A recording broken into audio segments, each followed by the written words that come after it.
मंगल Dhillon channel एक ऐसा channel जो आपका जीवन बदल सकता है, जैसे अब तक बहुतों का जीवन बदल चुका है। मंगल ढिल्लोन चैनल। नमस्कार, आदाब, सत श्री अकाल। दोस्तों, हम सबको हमारे पीएम साहब का धन्यवाद करना चाहिए। अगर वो इस तरह के कानून ना लाते तो हमारे किसान भाई इतना लंबा संघर्ष करके, ये हमारी 30 जथेबंदियां, 30 धड़े थे, वो इकट्ठे कैसे होते? अगर हमारे पीएम इस तरह का कानून नहीं लेके आते, किसानों की बात मान लेते, तो हमारा देश कैसे जागता? हमारे किसान लाखों की तादाद में और हमारे देश भर के किसान दिल्ली में कैसे इकट्ठे होते? और इकट्ठे हो रहे हैं। हमारे देश के तमाम लोग जो ये समझते थे कि ये तो किसानों का मसला है, उन तक ये बात कैसे पहुंचती? इसलिए मैं अक्सर ये कहता हूं कि कोई भी कैसी भी स्थिति क्यों ना हो, आप उसमें पॉजिटिव एस्पेक्ट देखिए। देश में निराशा है, लोग परेशान हैं। हम लोग तो न्यूट्रल लोग हैं, किसी पार्टी से नहीं है। हमारा कंसर्न तो देश होता है, देश के लोग होते हैं, उनका भला होता है। मैं पिछले 20-25 सालों से यही समाज सेवा या आध्यात्मिक सेवा करने का प्रयास कर रहा हूं। तो गांव-गांव जाता हूं, सत्संग करता हूं और कोशिश करता हूं लोगों को जागरूक करने की। लेकिन एक आदमी अपनी लिमिटेड कैपेसिटी से क्या कर सकता है? तो ये परिस्थितियां बनाई ईश्वर ने ही। और हमारे पीएम साहब या हमारे होम मिनिस्टर साहब या हमारी मौजूदा सरकार जो केंद्र में है, उन्होंने कुछ इस तरह के फैसले लिए जिनकी वजह से अब ऐसा लग रहा है कि जैसे किसान तो चैंपियन है ही, किसानों ने जुर्रत की, हिम्मत की, क्योंकि उनके पास कुछ चारा नहीं बचा। जैसे कहावत है, किसी भी चीज को आप जरूर से ज्यादा अगर पुश करोगे, दबाओगे, तो वो बाउंस बैक करती है। किसानों के साथ ऐसा ही हुआ। ये बहुत देर से संघर्ष कर रहे हैं, लेकिन अब जब ये 3 कानून पास कर दिए गए, और वो भी बहुत जल्दबाजी में, कोरोना काल में, लॉकडाउन लगा हुआ है, एमपी चिल्ला रहे हैं, जिस तरह से हम सब वाकिफ हैं कि उसको राज्यसभा में पास किया गया, लोग वॉकआउट कर गए एमपीज, फिर भी उसको जो है पास कर दिया गया। तो ऐसी क्या मारामारी थी? इससे लोगों के मन में शक गया। बेशक वो कह रहे हैं कि लोगों को जाके समझाओ, लोगों को मालूम नहीं है, किसानों को बताओ, उनको बरगलाया जा रहा है, उनको गुमराह किया जा रहा है। तो फिर ऐसी जल्दी क्या थी?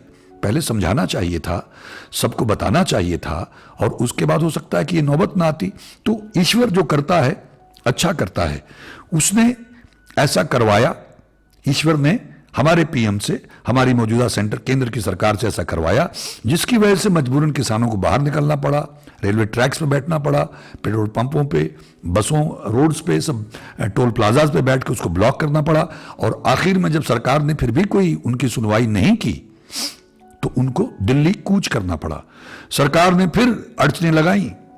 मतलब ये तो कमाल की बात है कि हरियाणा के मुख्यमंत्री महोदय ने तो पूरा हाईवे खुदवा दिया। लोग ये भी बात कर रहे हैं कि सुप्रीम कोर्ट में उनके खिलाफ पब्लिक प्रॉपर्टी को नुकसान पहुंचाने का केस डालना चाहिए, क्योंकि आप कैसे ऐसे कर सकते हैं कि उसमें आपने 5-10 फुट गहरे गड्ढे खोद दिए, किलाबंदी कर दी, पूरी फोर्स वहां लगा दी। लेकिन देखिए, जब सत्य के लिए कोई आदमी निकलता है घर से, तो ईश्वर साथ देता है। मुझे ऐसा लगता है कि ईश्वर ने, अल्लाह ने, वाहिगुरु ने, गॉड ने हमारे किसान भाइयों की मदद की, उनको हौसला दिया, जोश दिया, और उनको संयम दिया कि उन्होंने कोई भी ऐसी हरकत नहीं की। पुलिस ने उनके ऊपर तानाशाही वाला तरीका भी अपनाया, उनको डराने की पूरी कोशिश की, हर तरह से उनको रोकने की कोशिश की, लेकिन फिर भी वो पहुंच गए दिल्ली। जगह जगह पे उन्होंने मोर्चे, यानी कि जो अड़चनें लगाई हुई थी, ब्लॉकेज किया हुआ था, बहुत बड़े पैमाने पे किया हुआ था, पुलिस फोर्स तैनात कर रखी थी, फिर भी वो पहुंचे। मैं समझता हूं कि ईश्वर घटता है। उन पुलिस फोर्स, जो पुलिसकर्मी थे, मैं अक्सर ये कहता रहता हूं कि वो भी तो हमारे ही बच्चे हैं, वो भी तो किसी किसान के बच्चे होंगे, वो भी तो इस देश की जो जनता है उन्हीं में से आते हैं, वो कहीं बाहर से थोड़ी आए हैं। तो कहीं ना कहीं जिनका जमीर जिंदा है, ठीक है, वो अपने अफसरों को जवाब दे हैं, लेकिन कहीं ना कहीं उन्होंने अपना हाथ पीछे खींचा होगा, कहीं ना कहीं उनकी आत्मा ने उनको कचोटा होगा कि हमारे सामने हमारे देश का वो किसान खड़ा है जिसको हमने बर्बाद कर दिया, जिसके सर पे कर्ज है, जो आत्महत्या करने के लिए मजबूर है, लाखों की तादाद में आत्महत्या करके, लेकिन कोई उसकी सुनवाई नहीं कर रहा है, और वो विवश होकर निकल पड़ा कि इससे तो मरे ही अच्छे हैं। जिनके हाथ नहीं है, जो चल नहीं पाते हैं, वो लोग भी वहां पहुंच गए। वो किन हालात में वहां बैठे हुए हैं। तो ये कैसे हुआ? ये हमारी सरकार की इस नीति की वजह से हुआ, हमारे प्रधानमंत्री जी की इस नीति की वजह से हुआ, उनकी इस सोच की वजह से हुआ, उनके बनाए हुए इन कानूनों की वजह से हुआ। जिस ढंग से उन्होंने कानून बनाए और किसानों की सुनवाई नहीं की, तो उनका धन्यवाद है कि उनके ऐसी ज्यादती करने की वजह से मेरे देश के लोग जागने लगे हैं। मुझे माफ करें, लेकिन ये दर्द बहुत गहरा है, बहुत सालों से है कि किसके पास जाके रोएं, किससे कहें। जो उठता है बर्बाद करना शुरू कर देता है देश को, और सब कहते हैं कि हम देशभक्त हैं, हम देश के भले के लिए कर रहे हैं, ये कानून भी किसानों के भले के लिए बनाए गए हैं। तो जो लोग अपशब्द इस्तेमाल करते हैं हमारे प्रधानमंत्री के लिए या हमारे गृह मंत्री के लिए, उनसे मेरी प्रार्थना है कि आप उनके लिए अपशब्द मत इस्तेमाल किया करें, उनका धन्यवाद किया करें कि आपका धन्यवाद है। अगर आप हमारे साथ ऐसी ज्यादतियां न करते तो हम इकट्ठे कैसे होते? हम सारी बंदिशें, हम सारे बंधन, हमारे बीच में दरारें थी, जो भेदभाव थे, उन सबको भूल के एक साथ कैसे इकट्ठे होते? हम एक दूसरे का दर्द कैसे बंटवाते? हम इतनी बड़ी तादाद में दिल्ली कैसे पहुंचते? और ये संदेश हमारे देश के जन जन तक कैसे पहुंचता? बेशक हमारा जो नेशनल मीडिया है, मेन मीडिया है, वो बिका हुआ है, उसमें थोड़ी बहुत कोशिश रवीश कुमार जी करते हैं, एनडीटीवी करता है, ये शायद एक आध कोई और हो, वरना सब अंधे बहरे गूंगे, मालूम नहीं उनकी आत्मा की आवाज कहां दब गई है, उन्होंने अपना जमीर मर गया या बेच डाला है। इतनी बड़ी लहर चल रही है और उनको दिखाई नहीं देता है। चलिए, वो अपना नमक अदा कर रहे होंगे जो उन्होंने लेके खाया है, मालिक उनका भला करे। लेकिन मेरी गुजारिश है सबसे कि जब लोग हमारे गृह मंत्री के लिए या हमारे प्रधानमंत्री के लिए, क्योंकि संवैधानिक पद पे हैं, वो हमारे ही देश के लोगों ने उन्हें जितवाया है, बहुत बड़े बहुमत से जितवाया है, उनके लिए अपशब्द इस्तेमाल करते हैं, गलत लैंग्वेज, गंदी भाषा इस्तेमाल करते हैं, तो मुझे तकलीफ होती है कि ऐसा क्यों कर रहे हैं। आप अपनी लड़ाई लोकतांत्रिक तरीके से अपने हकों की लड़ाई लड़ें, एकता में शक्ति है। हम तो उनके, मैं तो हमारे पीएम साहब का, गृह मंत्री साहब का, हमारी मौजूदा केंद्र की सरकार का शुक्रगुजार हूं, उनका धन्यवादी हूं कि अगर वो इस तरह से जबरन ये कानून न थोपते तो मेरे देश के लोग अंगड़ाई कैसे लेते, ये जागते कैसे, और किस तरह से बूढ़े बूढ़े लोग, कुबड़े हुए लोग कैसे बैठे हुए सड़कों के ऊपर, वो खा रहे हैं, हाथ भी नहीं है, कैसे बच्चे उनके लिए चाय बना के लाते हैं, स्कूली बच्चे आ रहे हैं कि हम देखने आए हैं, वो कहते हैं वहां पे आतंकवादी बैठे हुए हैं, वहां पे तो खालिस्तानी बैठे हुए हैं, हम उनको देखना चाहते थे। तो इस तरह के इल्जामात लगाए जा रहे हैं, और कैसे लोग, जैसे मैंने पहले एक वीडियो में कहा, मैं उनका रेडी हूं, उनको सैल्यूट करता हूं, जो डीजल फ्री दे रहा है, जो गैस फ्री दे रहा है, जो उनके लिए खाना लेके आ रहा है, जो बच्ची चाय लेकर, जो कंबल लेके आ रहा है, जो माताएं रास्ते में उनको मीठे चावल बना के दे रही हैं। ये जब हमारी जंग लगती थी पाकिस्तान के साथ, मैं छोटा सा होता था तो मैंने देखा था हमारे गांव के किसान लोग फौजियों को खाना देते थे, गाड़ी के अंदर ही देते, चावल बना के देते थे कि खा लेना रास्ते में, और उनको सैल्यूट, हम सब बच्चे खड़े होकर सैल्यूट करते थे। तो मुझे वो बचपन मेरा याद आ गया कि जैसे ये लोग ट्रॉलीज पे जा रहे हैं किसान, वहां पे जैसे ये युद्ध पे जा रहे हों, और हमारे गांव के हरियाणा के भाई बहन किसान उनको रास्ता दे रहे हैं, उनकी मदद कर रहे हैं, अपने खेतों में से रास्ता दे रहे हैं और उनको खाना खिला रहे हैं, पानी पिला रहे हैं। मैं उन सबके जज्बे को सैल्यूट करता हूं, और इसका सेहरा हमारी सरकार को जाता है, केंद्र की सरकार को जाता है, हमारे प्रधानमंत्री जी को जाता है, हमारे गृह मंत्री को जाता है। क्योंकि अगर वो इस तरह का रुख ना अख्तियार करते, इतना जबरदस्ती वो कानून ना थोपते, तो मेरे देश के लोग कहां जागने वाले थे।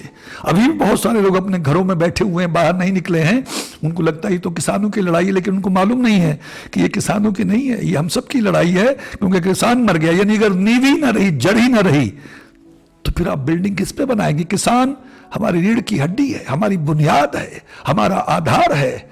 अगर किसान मर गया, 70 से 80% लोग गांव में रहते हैं, खेती करते हैं, कृषि प्रधान देश है। ये अलग बात है कि इसको इंडस्ट्री वालों का, पूंजीपतियों का देश बना दिया गया, इसीलिए हमारा बुरा हाल है। और मैंने एक पहले वीडियो डाला है कि उसमें 700 रुपए क्विंटल मक्का खरीद के 15,000 रुपए क्विंटल उसका आटा बेचा जा रहा है, यानी 7 रुपए किलो खरीद के 150 रुपए किलो बेचा जा रहा है। और वो किसान चिल्ला रहा था कि अरे जागो भाई, आओ हमारे साथ आओ, अगर ना आए तुम लोग तो तुम भी मारे जाओगे, तुमको 150-200 रुपए किलो गेहूं का आटा मिलेगा, तुम्हारा क्या हाल करेंगे ये लोग। तो इसलिए मेरी प्रार्थना है कि आप हमारे पीएम साहब के लिए, हमारे होम मिनिस्टर के लिए या हमारी केंद्र की सरकार के लिए अपशब्द मत इस्तेमाल किया करें। जब भी करना है उनका धन्यवाद करें कि अगर आप ना होते और आप ये सब हमारे साथ ना करते तो मेरे देश के लोग कैसे जागते, हमारे किसान भाई, पूरे देश के किसान, जितनी संस्थाएं हैं, जितने संगठन वो इकट्ठे कैसे होते। आपका बहुत बहुत धन्यवाद। बस संयम से काम लीजिएगा। वो जो आप बर्दाश्त का मादा है आप में, वो जो पीड़ा, वो जो वेदना आप लोग वहां झेल रहे हैं, वो जो आप लोग सड़क के ऊपर इतनी ठंड में कंबल लेके लेटे हुए हैं, वो जो आप वहां नहा रहे हैं, अपना खाना सड़क पे बना रहे हैं, वो जो बुजुर्ग माताएं वहां खाना बना रही हैं, ये वेदना ये सोशल मीडिया के जरिए घर घर पहुंच रही है। सबकी जो भावनाएं हैं सब आपके साथ हैं, सब आपके दर्द को समझ रहे हैं, सबकी हमदर्दी आपके साथ है, सब आपके साथ हैं। जैसे मैं अक्सर कहता हूं कि मैं शारीरिक रूप में वहां नहीं हूं, लेकिन मैं वहीं होता हूं, मैं पूरी तरह से उसको ऑब्जर्व करता हूं और मुझे कंसर्न होता है कौन गलत बोल रहा है, इसको नहीं बोलना चाहिए था ये। इसलिए मैं उम्मीद करता हूं कि जो लोग गुस्से में बोलते हैं, कई बार अपशब्द बोल जाते हैं, नहीं बोलना चाहिए हमको। हम तो उनका धन्यवाद करते हैं कि प्रधानमंत्री जी आपका बहुत बहुत धन्यवाद, गृह मंत्री जी आपका बहुत बहुत धन्यवाद, हमारी केंद्र की सरकार का मैं ऋणी हूं, मैं शुक्रगुजार हूं, क्योंकि अगर वो इस तरह की पॉलिसीज ना बनाते, लगातार एक के बाद एक 15 लाख से मामला शुरू हुआ, नोटबंदी से होते हुए, जीएसटी से होते हुए, एनआरसी, सीईए से होते हुए, अब किसानों पे आ गया। ये अगर आप ना करते, निरंतर ना करते रहते, तो मेरे देश के किसान नहीं इकट्ठे होते। ये सारी धड़ेबंदियां अलग अलग थी, आपने इनको इकट्ठा कर दिया। अब तो हमारे देश के नौजवानों को भी आपने उठा दिया। अब तो हमारे देश की सारी जथेबंदियां, सारे जो दल थे, संगठन थे किसानों के, वो भी इकट्ठे हो गए। और अब तो हमारे देश के सारे नागरिक जाग रहे हैं किसानों के लिए। जो किसानों ने हमें खाना खिलाया, आज तक हमारा चूल्हा जलाया, अब अपना कर्ज उतारने का प्रयास कर रहे हैं। आगे जिस तरह से भी जो मदद कर सकता है, इस सब का श्रेय हमारी केंद्र की सरकार को जाता है, हमारे प्रधानमंत्री जी को जाता है, हमारे गृह मंत्री जी को जाता है। आपका कोट कोट धन्यवाद। आप इसी तरह से अपनी जो भी आपकी पॉलिसीज हैं, इनको जबरदस्ती जातियां कर करके लगाते रहिएगा। अगर यही सिलसिला जारी रहा तो मुझे पूरी उम्मीद है आने वाले 15-20 दिनों या 1 महीने में हमारा पूरा देश एक हो जाएगा और जाग जाएगा। उसके लिए हम हमेशा आपके ऋणी रहेंगे, आपके शुक्रगुजार रहेंगे। आप सबका बहुत बहुत धन्यवाद। ईश्वर हम सबका भला करे। नमस्कार, जय हिंद, जय भारत। मंगल ढिल्लोन चैनल एक ऐसा चैनल जो आपका जीवन बदल सकता है, जैसे अब तक बहुतों का जीवन बदल चुका है। मंगल ढिल्लोन चैनल।